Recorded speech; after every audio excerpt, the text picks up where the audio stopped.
This is a Sandy Boy Productions podcast.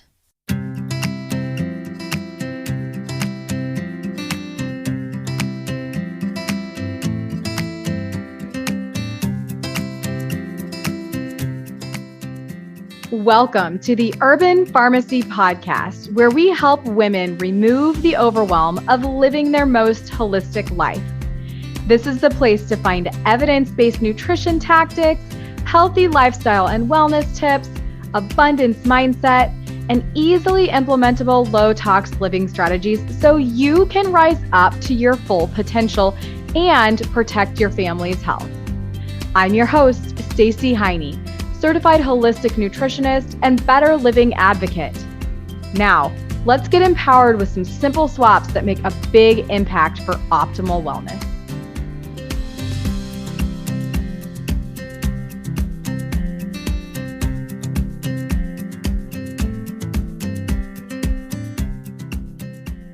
If you care about gut health, you're going to want to listen to this one.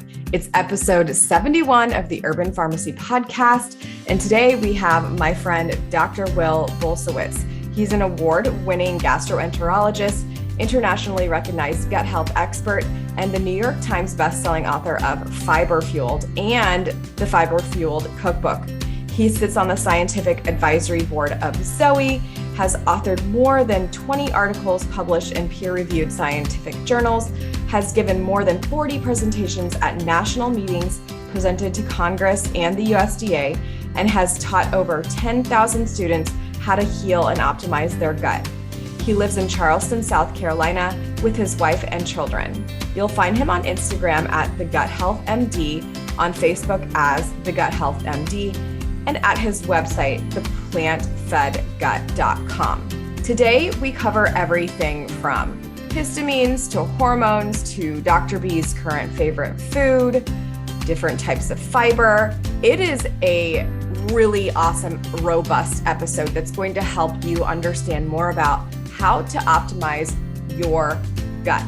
So if this is something that interests you, and if you love this episode, please make sure that you give us a review and that you share it on your social media platform. It really helps to get this podcast out there. It really helps to get all of my guests recognition where they deserve to have it. And it helps to spread the mission to incorporate more whole plant foods into your lifestyle and how to live a more healthy life in general. So, without further ado, I want to make sure that you know if you are interested in Zoe and understanding more about your food tolerances and your gut, I highly suggest that you click the link down in the show notes of this podcast and get the continuous glucose monitor, get yourself set up with Zoe, and understand how your body reacts to foods. Dr. B, again, is on the scientific advisory board, and I am an affiliate with Zoe because I did their food testing last year, and I gained a lot of insight into how I react when I eat different foods. So I highly suggest that you look into that, and hope you enjoy this episode.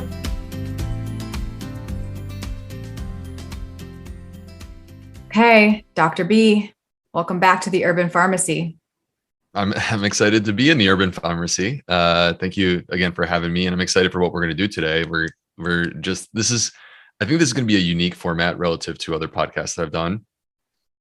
You're just going to pepper me with questions. Yes. And we're going to do as many questions as possible, and I'm going to go as hard as I can. Okay, great. So, well, first off, last episode we had on the podcast, which if you have not listened to, you need to go back to and listen to that, because we really covered like the basis of gut health, what the microbiome is, which we will touch on today, but we kind of covered the basics last time. And I also started the podcast episode last time with this same question, and I'm going to ask you this same question because last time, Will, your favorite food at the time was just like getting some whole wheat pasta, getting some veggies, getting some marinara. I want to know now that you're a new dad, you guys have a new baby, and you're living that life currently, 2 weeks old 2-week-old baby. Like, what are you guys doing now in terms of healthy, whole food, plant-based meals? What are your maybe 1 or 2 top favorites right now? Oh gosh. 1 or 2 top favorite meals in general, or can I go ingredients? Either's Okay. good. So here's where I'm going to go. I'm going to go with fermented foods. I've always been a fan of fermented foods. I talked about them in Fiber Fueled back in 2020. But there's new research that came out less than a year ago out of Stanford University, people that I actually know, professors Christopher Gardner, Justin Sonnenberg. And what they did was they put people on a high fermented food diet. By the way, high fermented food doesn't mean you're literally eating bowls of sauerkraut. It's like, it's more than a couple bites. But anyway, and then after just 10 weeks, when they checked back in with these people, they had increased gut microbial diversity, meaning that their gut was more healthy. And they had reduced measures of inflammation. Okay. So this to me is an important study that says to us, yes, eat plants in variety, in abundance, with diversity, but don't forget the fermented foods. You need them. So I've found a love for tempeh. Oh gosh, tempeh is so good. Yeah. There's so many things that you could do with it. So in my new book, the Fiber Fueled Cookbook, we have a tempeh BLTA. So it's like basically you are going to give the tempeh a little bit of a smoky flavor like you would from bacon. And then you're going to combine that with lettuce and tomato and avocado on some nice toasted sourdough. Mwah. It's delicious. Are you using liquid smoke or are you using like smoked spices to do that? So in the book, we use liquid smoke. You're just using a little bit of liquid smoke. I mean, it's not like you're making this the basis of your diet. But if you wanted to use spices without doing that, you could certainly look at other options. And frankly, just soy sauce with tempeh goes pretty far away in terms of making it tasty. Yeah, tempeh is really, really good. So just speaking of smoky flavor, for those people that want to have a smoky flavor, highly suggest that you go ahead and Google smoked black peppercorns, because that's kind of life-changing. Like, whoa. Yeah, whoa is right. Smoked black peppercorns totally transforms the flavor of your dish. And then also smoked paprika. But I really do. I think that is such a good replacement for bacon. I think people need to try, slicing tempeh really thinly and experiencing that. I used to do that like a long time ago, a lot.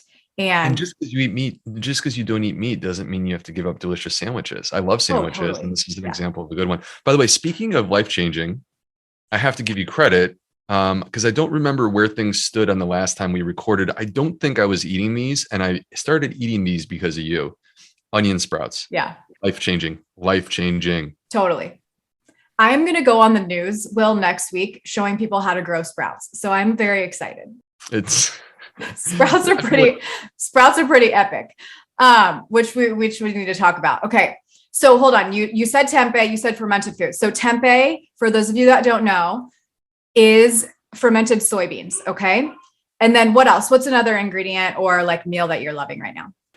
Well, if I stay on the tempeh train, I mean, in addition to the BLTA, we also have a tempeh lettuce wraps.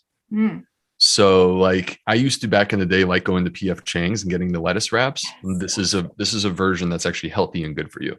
Cool. So yeah, so something like that. So that's kind of where I would start. But I mean, we mentioned sprouts, onion sprouts, lentil sprouts, broccoli sprouts, pea sprouts. Each one of those 4, I could give you the reasons why they're fantastic. They're all amazing. Awesome. You guys also, just going back to the onion sprouts, I got Dr. Furman to try onion sprouts too. He had never tried them. And if you just haven't, I mean, literally they will blow your mind. Okay. Let's keep going on the sprouts thing, because that is one of the questions that I wanted to ask you. Why would we want to eat sprouts? I know that you go deeper into this in your new book with, Doug Evans, and he's like the sprout dude. Top 3 reasons why we would want to eat sprouts. All right. Number 1, insanely nutritious. Insanely nutritious, because basically you are consuming the whole plant. If you think about it, most of the time when we eat plant-based, we're not actually consuming the whole plant. You're consuming the whole plant. It is as fresh as it could possibly be. I mean, I don't know how you get more fresh than literally you're growing it and then you put it straight into your mouth. And you're catching it during this special time, germination, where like basically increased fiber, increased protein, increased vitamins, increased minerals, and special phytochemicals. So you're talking about like literally in all cases of sprouts, the most nutritious version of that plant, the freshest version of that plant. You have a garden growing on your counter, your kitchen counter. That's amazing. Number two, I'm going to go with the medicinal properties of sprouts. So sprouts can have unique characteristics that they are delivering to your body that are special. And, people have heard me, I'm sure, if you follow me, talk about broccoli sprouts. Like I am a huge believer in broccoli sprouts because they contain sulforaphane. This is a cancer-fighting phytochemical. This is why we celebrate broccoli in general or cruciferous vegetables in general. But you can get 100 times, up to 100 times more sulforaphane in broccoli sprouts than you get in actual mature adult broccoli. So that's an example. But one of the new things that people probably have not heard about that I talk about quite a bit in my new book, because it's very relevant to histamine intolerance, are pea sprouts. Okay. So histamine intolerance is a bit of a complex topic. We can go deeper. This was actually one of my questions to just talk about what histamines are, because I am not well versed in histamines at all. Okay, cool. I would imagine the vast majority of people are not, including your medical doctor. Okay. But histamines are legit. They are a part of our body when we are in health. We have histamines in our bloodstream literally right now. Okay. And they're not to be vilified, but when they fall out of balance, when we have an excess of histamines, particularly when we have a damaged gut, we can suffer the symptoms of histamine intolerance. Now, the number one most common symptom in histamine intolerance is gas and bloating. Okay. If you have gas and bloating and you're not sure why, your ears should be perking up right now. But going beyond this, there's far more that can be histamine intolerance. Yes, other digestive symptoms. So beyond gas and bloating, discomfort, cramping, diarrhea, constipation. But histamine intolerance can affect the entire body. So you could have headaches, migraines, congestion, sinus issues, chronic sinusitis, sore throat. You could have skin issues, like you could have, after you eat, flushing or hives or a rash. Could manifest with your cardiovascular system, your heart. So like rapid heart rate, lightheadedness, general fatigue. So if you're hearing this list, like I know this sounds complicated, but let me make it simple. Do you have two of these symptoms that I just rattled off? If the answer is yes, you could have histamine intolerance. And the way that you answer whether or not you have histamine intolerance is not with a blood test. It's with a diet. You have to consume a low histamine diet. And then when you do that and your symptoms go away, boom, you just figured it out. And this is empowering information that you can then apply to your life. Okay. So our body has a natural defense system against histamine, or, even not even to call it defense, but more so to keep things in balance. We have an enzyme called DAO, diamine oxidase. DAO is intrinsic in our body. It breaks down histamine. That way, when we have too much of it, you start breaking it down. A person who has histamine intolerance, like things are out of balance, you have too much histamine, you need to break it down, but the DAO is not enough. Guess what? You can eat pea sprouts. This is incredible.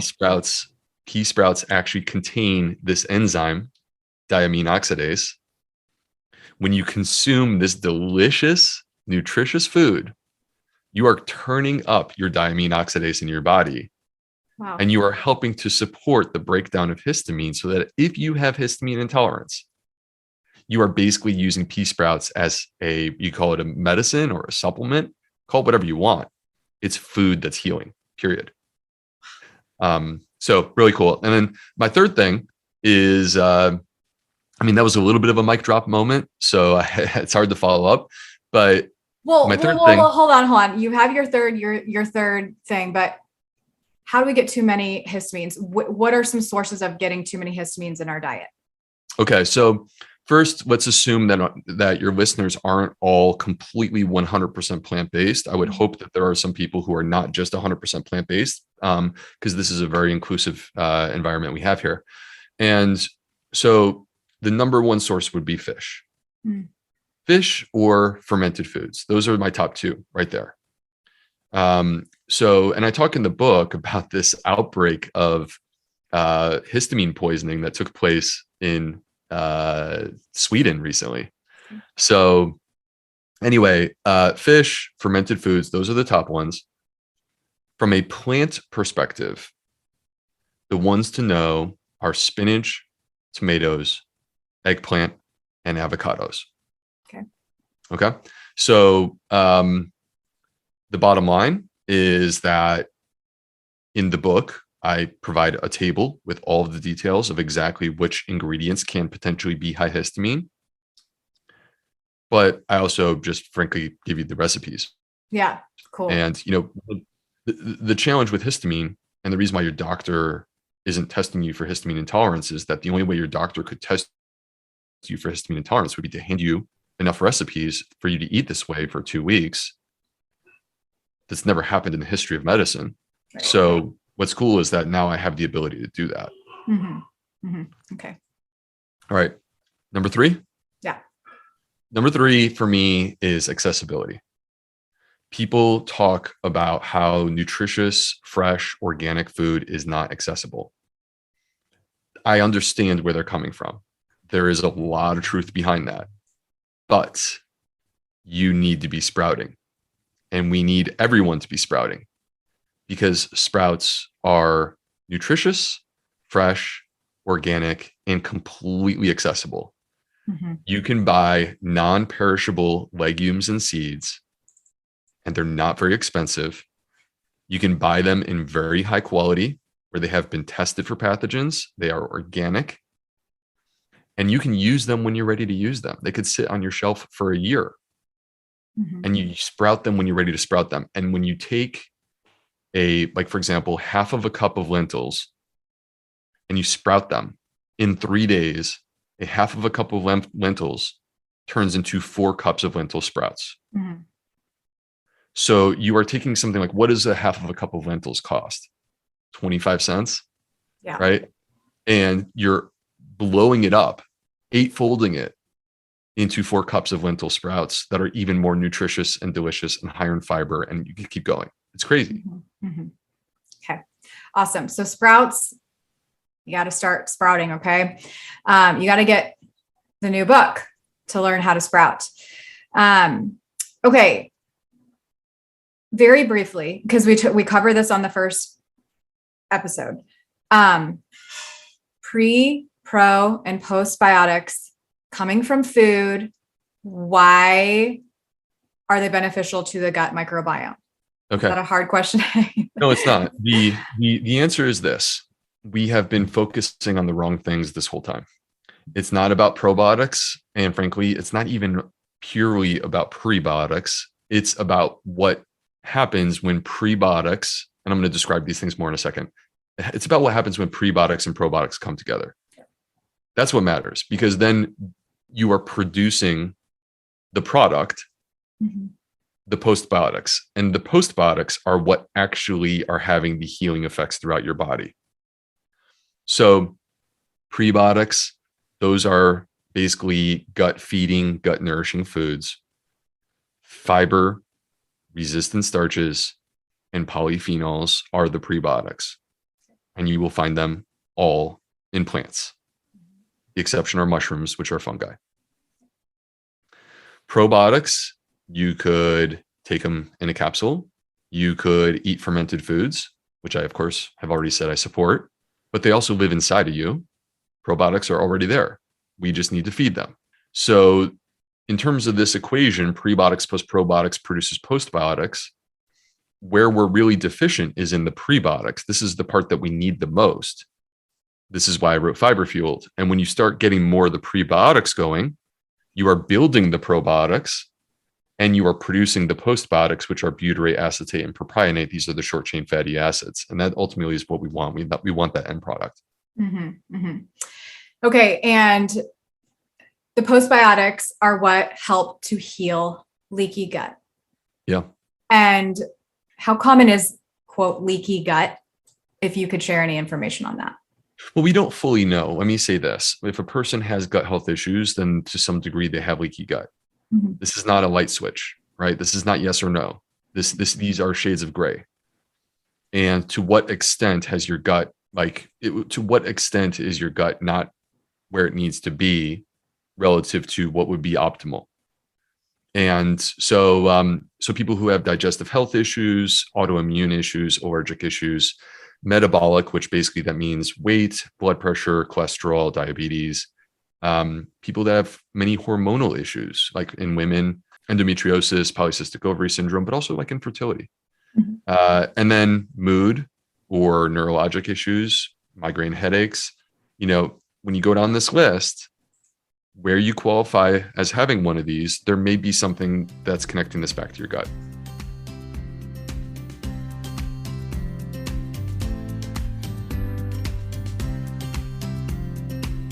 Hey, mama, do you ever feel like something in your life just isn't right and you can't really quite put your finger on it? So you start trying all of the things, maybe all of the diets, maybe all of the fitness methods, maybe all of the mindset work, and you just don't know what to do because nothing seems to stick and nothing seems to work.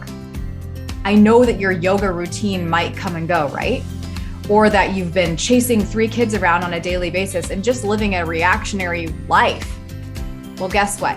I'm going to help you elevate into your ideal existence with a week of free content right inside of my private Facebook group starting on May 16th. It's my workshop called Holistic Breakthrough. And it's just for women like you so that you can stop feeling overwhelmed and start feeling a life of harmony and balance. Holistic living is not just about one thing. It's about how all parts of life work together to create a flow. Holistic living embodies living as naturally as possible in a modern world and prioritizing the idea of living in alignment with your ideal existence. So guess what? Come into this workshop. You get to come for free, and it's going to be epic.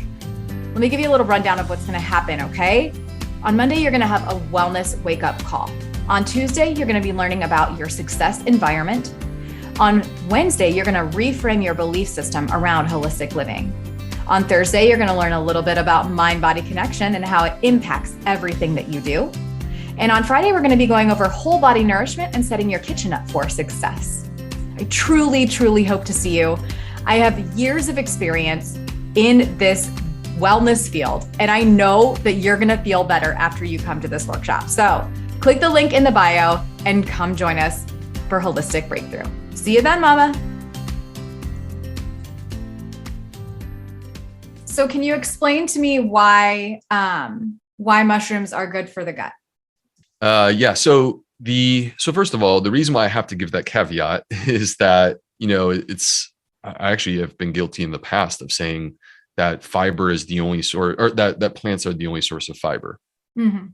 And that's not true. Mushrooms are the exception. So I have to add the mushrooms in there, even though mushrooms are not plants, but I treat them as plants. They're to me, they're plants. Yeah. And they contain unique types of fiber that you don't necessarily find as readily available in the plant world.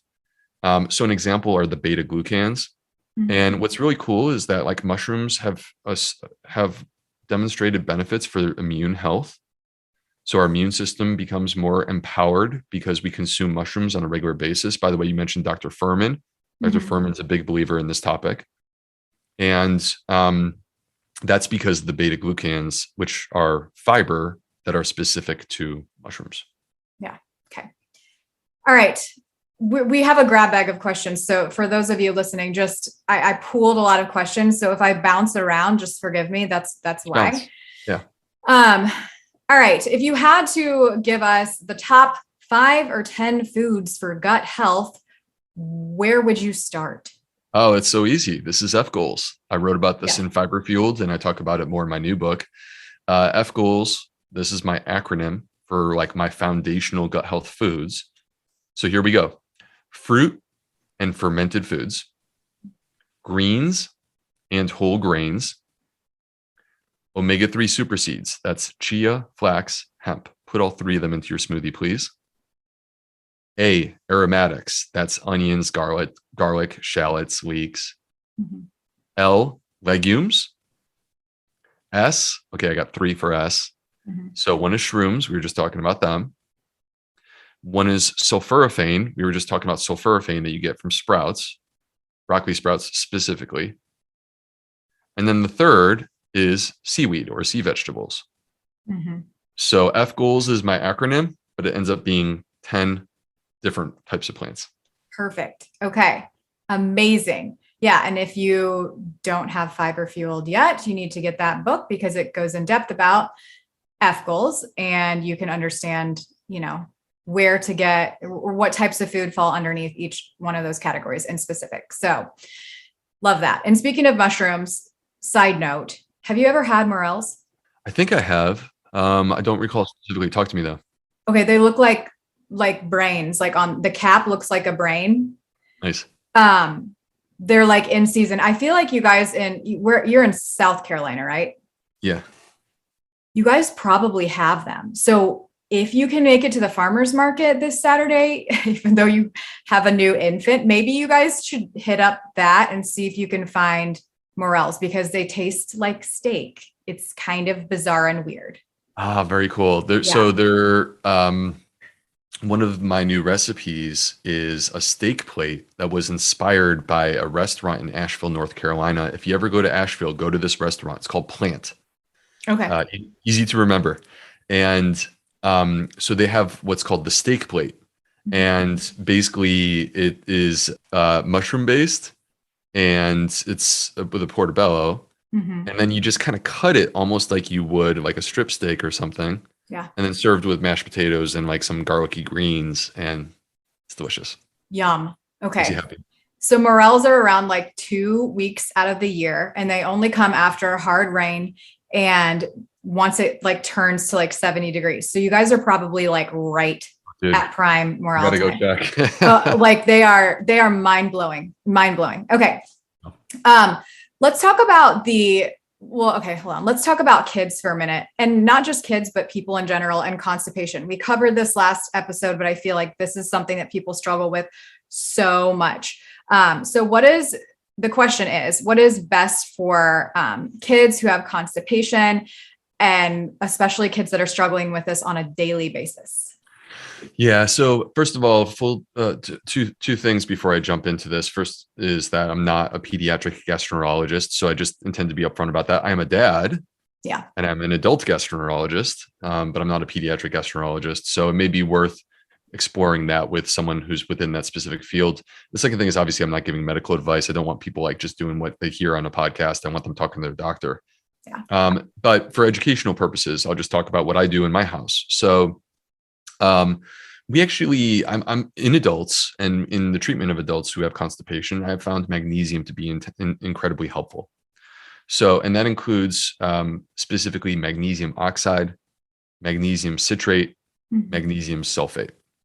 All right. Now, the type of magnesium does matter. There are certain types that frankly don't work for constipation, but they work for other stuff. So in kids, magnesium can have the same effect. And so you can give your kids a little like supplementary dose of magnesium before bedtime, and it may help to stimulate the bowel movement tomorrow that we're looking for. So as an example, I'm not here to endorse a brand. I'm not endorsing, but Calm has gummies that are magnesium gummies. And I will give, for example, my son 2 magnesium gummies before bedtime, and it helps him to have a good, robust, Bulsiewicz style bowel movement the following day. Okay, great. That's something that I actually wanted to ask you about in regards to, because I was speaking with Dr. Esser about this, and he was asking me what my favorite type of magnesium is, because I was saying that I like magnesium and I was trying to look at the different, like benefits of all the different types. And I like magnesium citrate. Like if I want to take magnesium, I put it in my morning drink. Like that's just what works for me. It's just a powder. And actually that brings me to the next point. I had a friend in this pool of questions asking me about pregnancy. And she said that she has not taken any magnesium yet, but wants to know if that's something that could help constipation in pregnancy. Yeah, definitely. I mean, again, talk to your OBGYN just to verify. And one of the beautiful things about magnesium that I think is really nice is that you can check your magnesium level with your doctor prior to starting the supplement, just to make sure that you're not already high. Mm-hmm. And then when you take the supplement, you can check your magnesium level again once you're on a stable dose, just to make sure. Now, what I typically find, Stacey, is that people who check before taking the supplement, the vast majority of us are actually magnesium deficient. Yeah. And no matter what diet we eat, you could eat a great diet, you still are magnesium deficient. And then what I typically find is once people start supplementing, they end up falling exactly where they're supposed to be. Cool. So magnesium is not problematic because of pregnancy. Magnesium actually in many cases is given as an IV form to chill out the uterus when the uterus is having cramping or contractions that are unintended or unwanted, and because of timing and stuff. Mm-hmm. So it's not a problem, but you obviously need to talk to your OBGYN. Got it. Okay. And going back to the kids with constipation question, for those of you that are listening, you can hear from pediatric gastroenterologist Rebecca Winderman. I don't remember what episode number it is, but she covers this more in depth if this is something that's of concern to you. So, okay. Can you talk a little bit about the gut skin connection, like in two different ways? First off, what you know about, if you know anything about this, like potentially adding toxins on our skin topically and how that might affect our gut. And then also over sanitizing, like over bathing. Because I feel like that's like kind of floating around right now, like people talking about like, we're all, washing ourselves too much and it's kind of destroying our internal gut. Yeah. Well, we don't. So to the answer to both of these questions to some degree is me speculating because we don't have hard data that I've seen for either of them. Okay. So let me just kind of work through the way that I would approach these. First of all, when we talk about we're talking about cosmetics or beauty products on the first one, is that fair? Yeah. Okay. So, which of course I use tons of those. I'm sure you do. Yeah. Every day. So, but the issue is this: when it comes to products, whether it be beauty products or whether it be, frankly, food, like ultra processed foods, we have not had testing on like nearly any of the products, particularly when it comes to gut microbiome. So it stands to reason that, for example, ultra processed foods that contain chemicals that like are created in a chemical plant and mixed together to create the food, it stands to reason that those, first of all, they're going to come into contact with your gut microbiome. Could they make the microbiome more healthy? Possibly, but it's way more likely that they don't. Right? When it comes to skin, the question is going to be, what is the level of absorption? And is that level of absorption adequate to actually come into contact with your gut microbes in a way that could disturb them? And obviously, we can't give categorical answers here because we don't know. And these are complex questions. But what I would say is this, that you want to first err on the side of using products that they are reducing the level as much as possible. They're being transparent and reducing the level of the chemicals that we do know cause problems. And they are simultaneously, you are using them in an amount that is like, look, use it when you need it. Let's not go overboard. Right. So, okay. The second question was over sanitation, like cleaning our body too much. It's hard to know. I do worry about like over sanitizing our home. Yeah. Right. Because it's already a pretty sterile structure to begin with.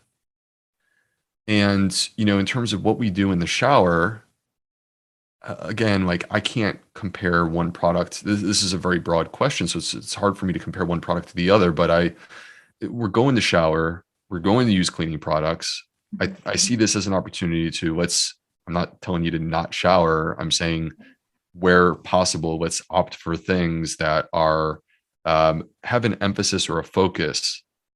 They're not going to be proven to be beneficial to your gut microbiome. That doesn't exist, but let's at least opt for the ones that have an emphasis or focus trying to protect us in that space. Mm-hmm. Mm-hmm. Yeah. Kind of. I mean, I just look at it like, instead of using like everything antibacterial, whether it's on my body or even just like cleaning product, like I'll use vinegar instead of like killing all of the microbes. I love that. On all the surfaces, right? We want to try to keep it diverse, just like we want to do for our inside gut too. Right. And it's just like, washing your hands is perfectly fine, but do we need to be doing Purell every 2 seconds? Of course not. Right. No. Okay. Can you explain a little bit about how our gut impacts our hormones? Yeah, there's a lot that we're learning about this. There's let me start off by saying that when we talk about hormones, we typically are going to focus on women's hormones, although it does affect men as well. And one of the major points of frustration in my sort of research endeavors is that I don't understand why women's health is not adequately funded or more funded for research. I don't get that. Half the people in our country are women, and the other half, we care about women and we love them. And so like, why are we not doing more research on this? What we do know is this, that the gut microbiome, there is a part of the gut microbiome, a subset, that is involved in hormonal metabolism like estrogen. And they actually have created a word for this. It's called the estrabolome. All right. And this is the part of your microbiome that basically is altering or affecting estrogen balance within your body using an enzyme called beta-glucuronidase. Okay. So just understand that your gut is one of the players. It's not just your ovaries. The gut is a player in estrogen balance in your body, just like your ovaries are. And part of the way that we know that this is in fact, or we suspect that this is in fact a legitimate connection, is that if you look at estrogen-related conditions, so endometriosis, endometrial hyperplasia, and even some types of cancer, so like breast cancer, ovarian cancer, endometrial cancer, all of these things are related to estrogen metabolism. All of these things, if you look under the hood at the gut microbiome, you will discover that there is damage and injury to the microbiome. So it appears to be relevant. And what do we do? Well, in my favorite fiber study of all time, which was the Lancet 2019, Andrew Reynolds. I could talk for 10 minutes about this. I'm not going to, but I'm going to zoom in real quick and say that in this study, they showed that people who consume more dietary fiber reduced their likelihood of getting breast cancer. Is this the Nature one that you're talking about? The one that was in you said Lancet. Yeah, it was the Lancet. And this was a systematic review and meta-analysis where he literally included more than 120 million person years of data. And so it's the most powerful, like if there's one study to read on dietary fiber, this is the study. And in this study, again, there's a lot more that they found. They found that you're less likely to die of cancer in general, but specifically with women, you are less likely to be diagnosed with breast cancer when you increase your dietary fiber intake. Why? Why would that be? Because dietary fiber affects your gut microbiome, improves the health of the microbiome, improving estrogen balance. Yeah. That is the suspected reason. Dr. Barnard has a really cool, at least I've taught it in my class, and I'm sure hopefully you guys could find it on Google too. If you look up Dr. Barnard, like estrogen and fiber, hopefully you'll see a really cool video or at least a graphic of how the fiber kind of sweeps excess estrogen out of the bloodstream. It's really cool. Yep. Okay, great. Insulin, blood sugar, and gut health. Yeah. Why does it matter? So I'm involved with a company called Zoe. Mhm. We are a personalized nutrition company. I've been on their scientific advisory board and working with them since 2020, and now I'm their US medical director. We published a paper in Nature, which is the top journal on the planet, in June of 2020 that basically was looking at like what are the predictors of your insulin after a meal? What are the predictors of your blood glucose after a meal? And in both cases, what we discovered is that the gut microbiome is a powerful predictor of what your blood sugar will be after you eat, what your blood insulin levels will be after you eat. Now, this isn't the only thing that's relevant. We know from other research already prior to this that the gut microbiome is intimately involved with the development of insulin resistance and type 2 diabetes. It's a part of the equation. And so the point when it comes to this is that the gut microbiome can be shaped. Like your genetic code, you can't change. But what's exciting is like you're not pre-programmed for disease. Your genetic code in combination with your gut microbiome, in combination with your diet, ultimately determines the manifestation of disease. And for many people, like I'm not here to like speak of silver bullets. That's not fair. But for many people, diabetes can be completely reversible. Mhm. And if not completely reversible, like massively improved through dietary measures. And these are dietary measures that work not just because it's food, but they work because it's food that's going and passing through your gut microbiome. And that's how it's having certain effects on your body. Mhm. Mhm. Okay, so what foods are foods that can optimize our blood sugar regulation? All right, so I'm going to start with the ones that do not optimize your blood sugar regulation, just to make the counterpoint, because what we see in research, and by the way, there is so much misinformation on this topic out there, even from people that you would consider to be reputable sources, even from medical doctors. It's shocking because the concept actually isn't very complex. Right. The concept is called lipotoxicity, Mhm. which sounds complicated, but it's actually quite simple. And it involves actually the probably number one offender in most diets is saturated fat. And I can prove this to you because there are studies from Kevin Hall, who is a researcher at the NIH, where he puts people on an animal-based ketogenic diet that is high in saturated fat, and you see their insulin resistance spike in 2 weeks. Mhm. And we have to separate insulin resistance from blood sugar. They're not the same thing. This is, I think, where people really make a mistake, and I see a poor understanding even from health professionals. Mhm. They think, oh, well, if your blood sugar is lower, your insulin sensitivity must be better. Mhm. That's not true. Your blood sugar is a separate thing that can be affected by what you eat, such as like you could eat a high carbohydrate food, like you could eat fruit. And if you have insulin resistance, you might spike your blood sugar with fruit, but it's not because it's fruit. It's because you have insulin resistance. Mhm. So what are the foods that reverse insulin resistance? Well, first of all, foods that are low in saturated fat Mhm. and they're high in fiber. Yeah. So what is that? Those are plants. Plants. And so consuming plants, including fruit, like people who consume more fruit are less likely to get diabetes. And going back to my favorite fiber study, and this may not be the last time that we go there, going back to Andrew Reynolds' Lancet 2019, in that study, people who consumed more dietary fiber were less likely to be diagnosed with type 2 diabetes. Mhm. Okay, and saturated fat is found in mostly animal products. We can find it in coconut oil as well. Coconut oil, palm oil.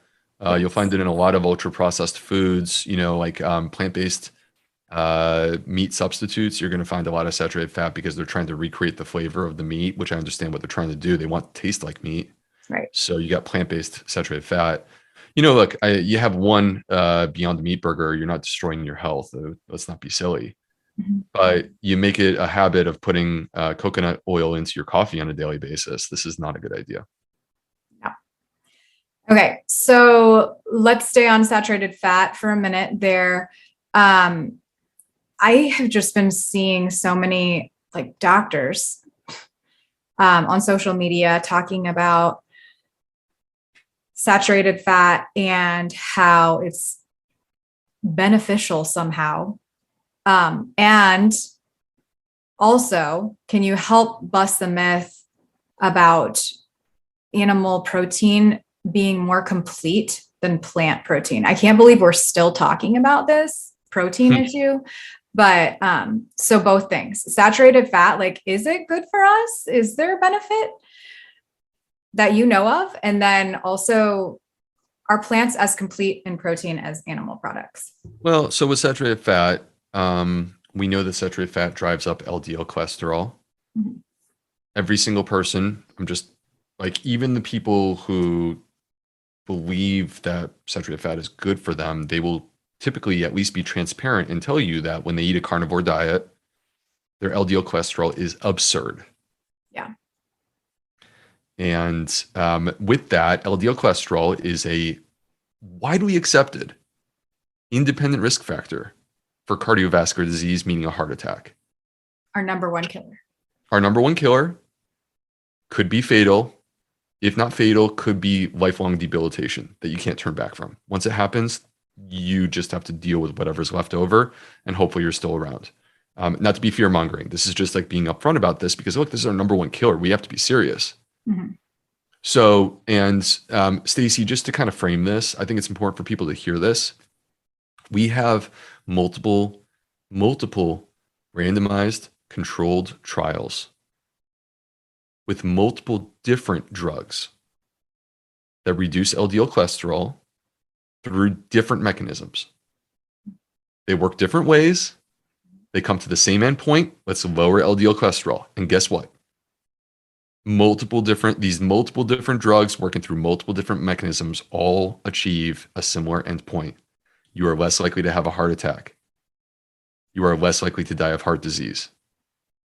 If you want to be the guinea pig with an LDL cholesterol that is through the roof, and I'm telling you right now, I am fearing for what's going to happen over the long term. I know. That's not, that's your choice. You take it into your own hands. There's no cardiologist that I've ever heard of who recommends this diet. Mm-hmm. So now in the gut, saturated fat, based upon the data that we do have, it is suggested that saturated fat causes harm to the gut microbiome. I welcome more research on this topic, but the research that I've seen suggests that saturated fat causes harm to the gut microbiome. And the second part of this is that animal products, whether saturated fat does or does not cause harm to the microbiome, saturated animal products are completely devoid of our number one nutrient for gut health, which is fiber. You could, whatever amount of animal products you consume, I can tell you the fiber content of it. It's 0. Mm-hmm. Mm-hmm. It's very straightforward. So from my perspective, saturated fat, so there's always nuance, Mm-hmm. right? There's always nuance. Can you consume some saturated fat and be healthy? Of course, Mm-hmm. right? Is it silly for us to vilify it as if you're supposed to be at 0 saturated fat? That would be silly. That doesn't make sense. All right. But in the United States right now, the average American is consuming far more than their body weight in meat on a yearly basis. And 95% of people are not consuming enough fiber. Mm-hmm. We have work to do. Yeah. And the protein, complete protein, can you just reiterate that all plants have all essential amino acids, and we don't need to be saying that plants are the reason why people are having metabolic issues. I mean, I know that that's a super broad statement to say, but we don't have to be consuming animal products to have a healthy metabolic state. It's driving me crazy. Yeah. You need to be consuming enough calories. It's very simple. You need to be consuming enough calories. If literally the only thing that you ate were lettuce, spinach all day long, it's just hard to get enough calories eating that way. But that's not the way that real people eat. People eat a diverse mix of different plant foods, and they're able to achieve their caloric goals. And calorie for calorie, plants in many cases are just as good, if not better, than animal products on a calorie for calorie basis, right? So if we level out the calories, we are equal or as good or better. So, but as you said, Stacy, all plants contain protein. All plants contain all amino acids. It's not that they are missing or deficient in amino acids. It's just that you would need to eat enough calories to maintain the level of amino acids that you need. And the last thing I would add is that there was a good review from Professor Christopher Gardner. I've already mentioned him, by the way, in the fermented food trial. He's at Stanford University, one of the most respected nutrition minds in the world. And he wrote an entire review on this topic, worth checking out. Perhaps you can share it in the show notes, where basically he broke this down and he completely debunked it. And it's, once you read this, it's game over. Yeah. Okay, good. Thank you. Okay. Rapid fire, because I feel like we can go down the rabbit hole for everything. More questions from my listeners. Is there any way to prevent colitis from coming back? And is there anything that we can avoid altogether in the diet for good gut health, which I think we've already covered that part, but is there any way to keep colitis from coming back? I mean, basically you just have to go into remission, right? You have to get into remission, and then you need to support your gut microbiome with a nice, diverse, plant-rich diet, as much variety as possible, including fermented foods, recognizing that this is way more complicated than I could possibly cover in like a 30-second answer, okay? Because these are complex health issues, but that's the general approach. And then on the flip side, you don't want to be sabotaging your health with saturated fat, with ultra-processed foods, with sugar, stuff like this. And the last thing is, let's not forget the stuff that has nothing to do with food. You got to take care of your body. You got to sleep. You got to exercise. And then the other thing is, if you have unresolved conflict in your life, could be trauma with a capital T, could be trauma with a lowercase t. Either way, if you have unresolved conflict in your life, you actually need to address that. That's something that I learned in your course. And I know was largely impactful for both Anne-Marie Parent and I. She is a beauty counter teammate and a friend of mine. And she and I actually met on this podcast, or not on this podcast, but in your course. It's amazing. And she was just on my podcast. You're kidding. Talking about your course and how it changed her life. And the whole podcast is about how to get your child to go plant-based. So, I mean, you have changed, it's pretty amazing, Dr. B, what you have done for me and Anne-Marie and all the people that have followed you. So it's pretty cool. It goes both ways, because now I'm eating onion sprouts. So we'll call it. I mean, onion sprouts are pretty high up there on the life even on that one. Yeah. Okay. Crohn's. A friend's husband has Crohn's. Any tips on how to any tips on how to find a good lifestyle medicine doctor? Because at this point, they haven't found anybody to help him with that. Like you said, it's not just diet. There's lots of other things that go into inflammation and ill health. Yeah, totally. So what's exciting is that there are benefits to what we just went through or continue to go through, depending on how you look at it with the pandemic. There are benefits. One of the benefits is the evolution of healthcare and how it can be delivered. And there are people who have basically online exclusive medical practices. One is, as an example, is my friend Vanessa Mendez, plant-based gut doc. So check out Vanessa Mendez, reach out to her. She is an inflammatory bowel disease expert, and she also provides guidance on lifestyle. She's the perfect person. So this is the type of person to look for. Great. Okay. This kind of segues into the lifestyle. Someone says, I've been reading things that say that we're over exaggerating gut health issues. It's all stress and not food intolerances, yeast, lack of probiotics. What are your thoughts on that? Well, it's a bit of a complex topic for me to take on because, first of all, I write about gut health. I talk about gut health. Every single thing that I write about and talk about is completely evidence-based. My first book, and this is not me going into defensive position. This is just me launching into this answer because it's a little bit complicated. My first book had 600 references. My freaking cookbook has 400 something references. Amazing. So yeah, I mean, it's like, I don't think there's ever, as far as I know, I don't think there's ever been a cookbook with this many references in the history of literature. Amazing. So, and I come at it from the perspective of a gastroenterologist. I come at it, with my credentials and my credibility publicly facing and on the line.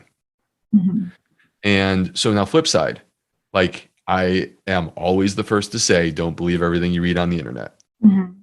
So is there truth to what she's saying? Absolutely. Because if I turn to the internet and I type in gut health, I can assure you that one of the top 100 articles is not going to be from me. It's going to be from all of these other sources, and they're going to be talking about stuff that I wouldn't agree with. Right. So really the answer to this question is this. It's not like, is gut health real or not real? Is it overstated or understated? The answer is this. You need real sources. You need credible sources. Don't believe everything that you hear on YouTube. Don't believe everything you read on the internet. Step one is being a steward of your own health information, which means validating and verifying that you have a reliable source prior to accepting what they have to say. Because I'm shocked by the number of people who believe what is said by, I don't want to name any names, but some of the people that are like writing popular books. I can't believe that you actually will listen to this person. Okay. What about probiotics? Because that I have like 10 questions here. They're all like, the difference in probiotics. Do we need to take probiotics? Should my kids take probiotics every single day?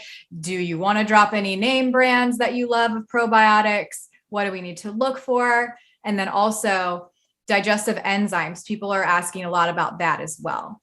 Okay, let me take on both. So starting with probiotics, the answer is this. I have seen many people during my career who have benefited from probiotics.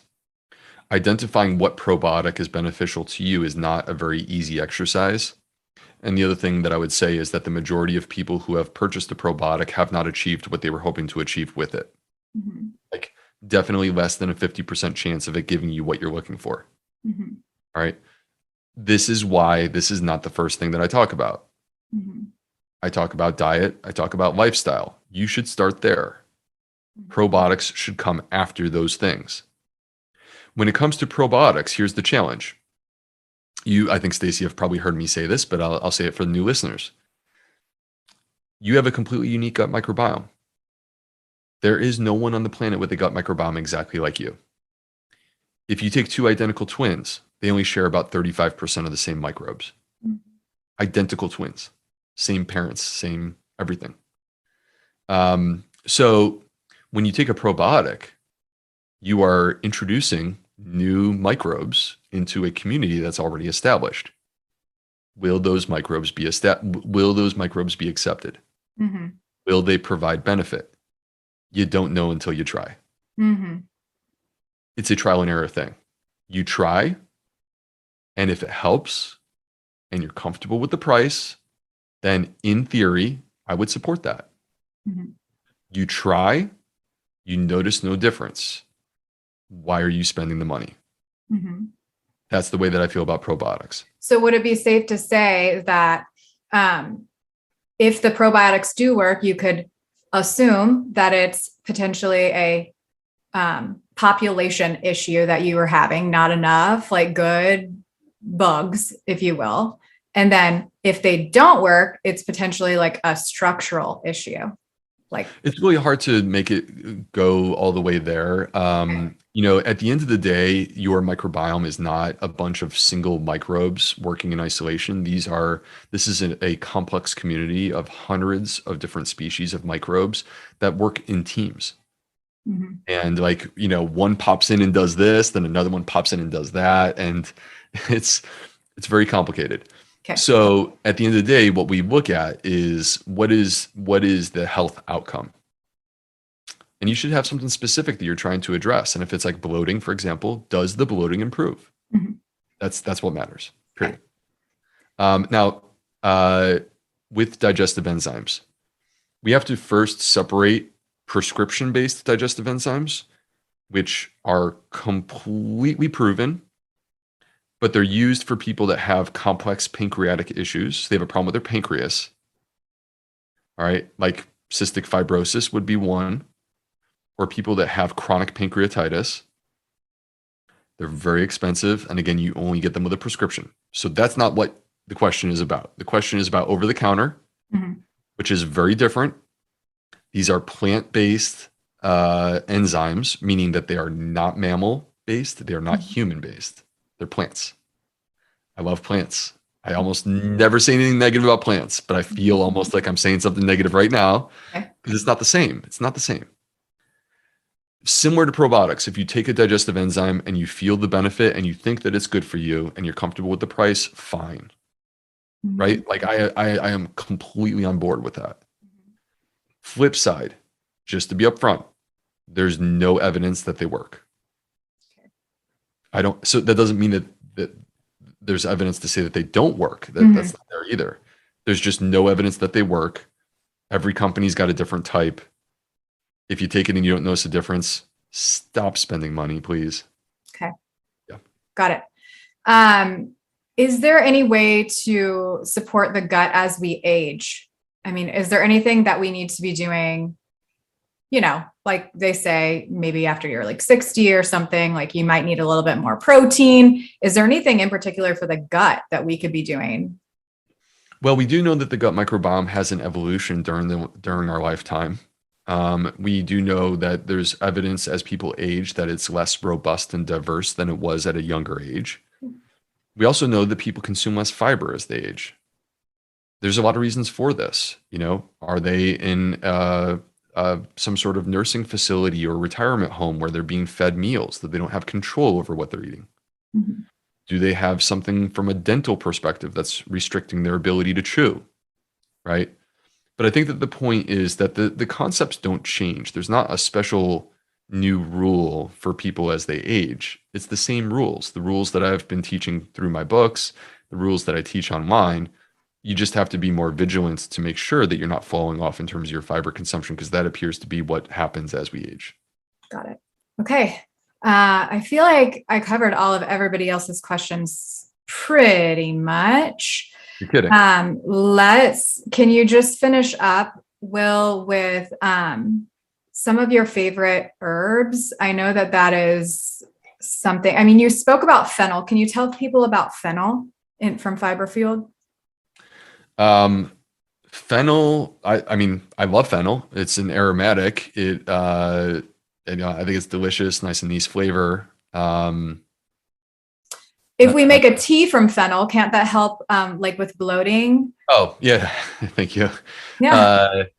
So yeah, actually digestive teas I'm a big fan of. Mhm.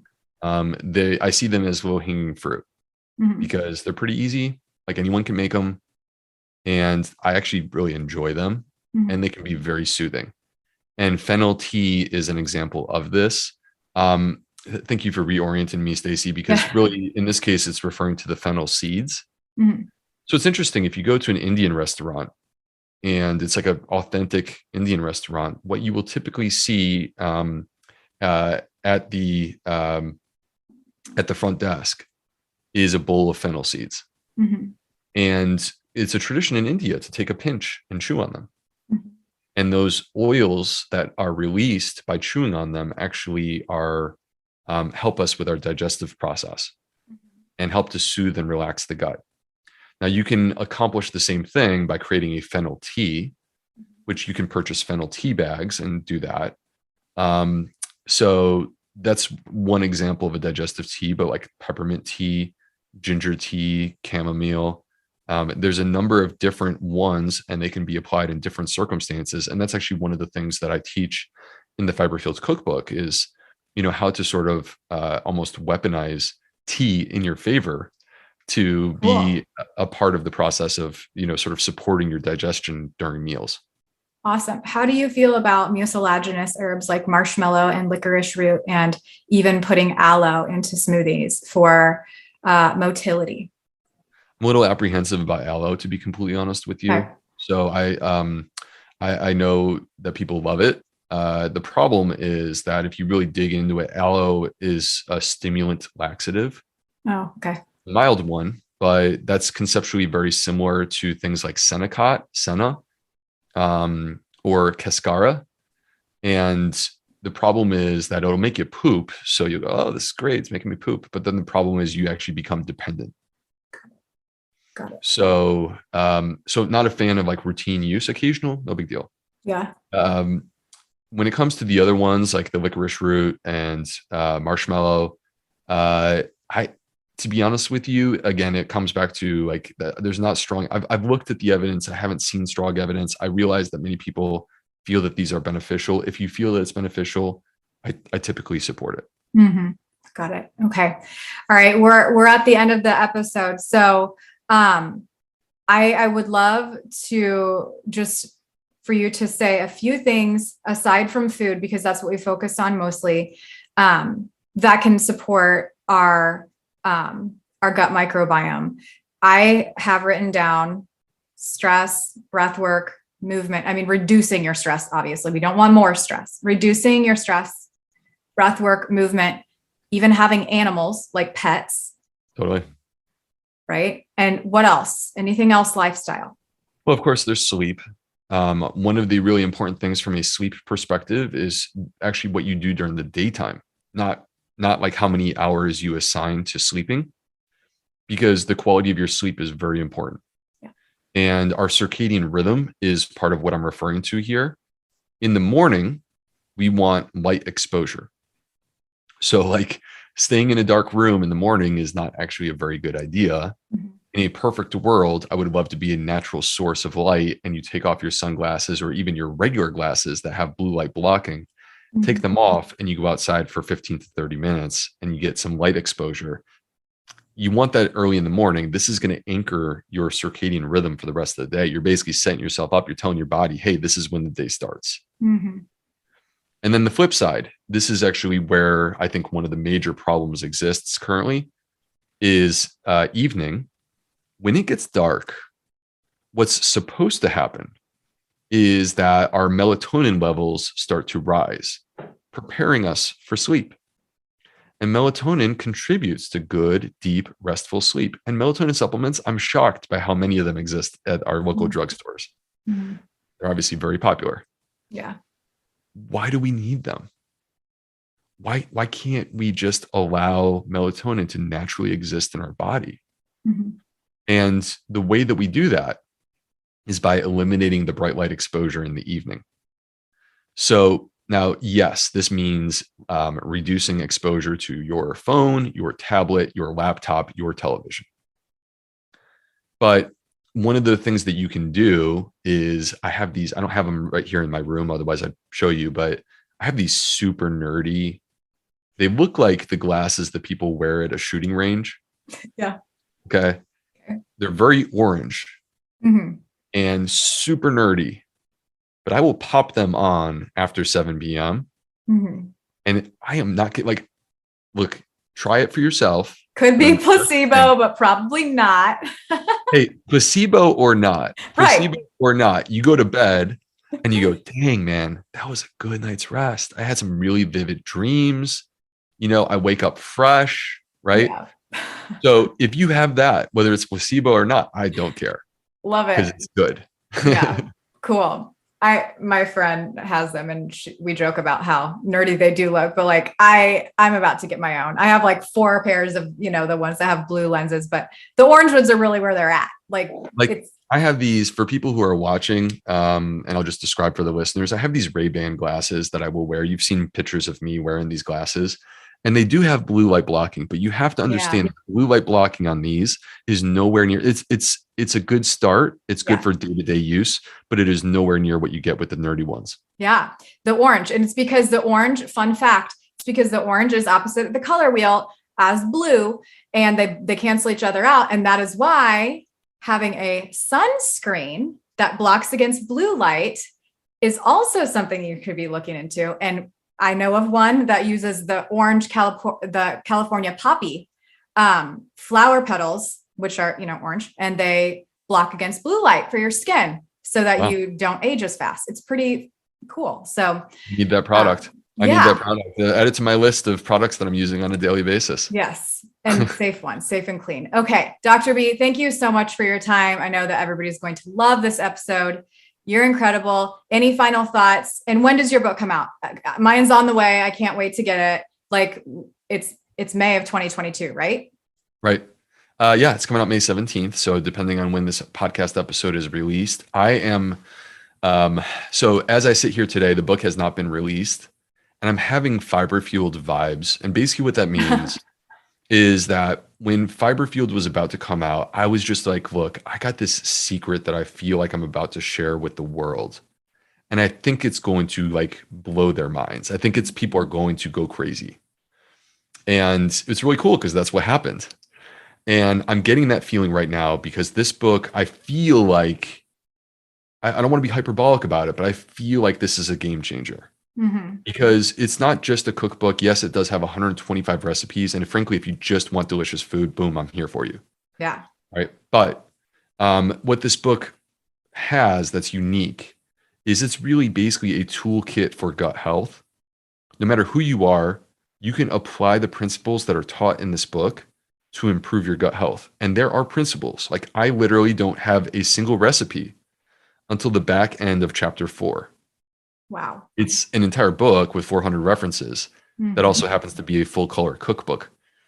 So I teach you how to overcome food intolerances. There are 2 food intolerance based protocols built into the book. One is low histamine, one is low FODMAP. And then like we have discussed during this episode, I teach you how to ferment. I teach you how to bake sourdough bread. I teach you how to sprout. So no matter who you are, make this book your own. Apply it to your life.